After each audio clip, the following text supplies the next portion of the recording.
वेळी आपण आहोत कोकणातल्या एका सुंदर मंदिर परिसराच्या ठिकाणी आहोत. कोकणातलं हे महादेवाचं मंदिर आहे आणि हे वडाचं झाड बघा किती प्राचीन आहे, याच्यावरून तुम्ही अंदाज लावू शकता मंदिर किती प्राचीन असेल. इथं आपल्याला एक केळीचं झाड पण भेटलेलं आहे, ते पण विशेष दाखवण्यासारखं आहे.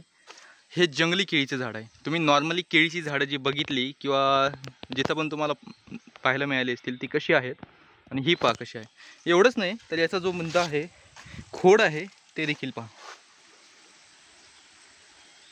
संपूर्ण आपल्या इकडे घायपात किंवा केकताड जे मिळतं अगदी त्याच्यासारखं याची पूर्ण बनावट आहे.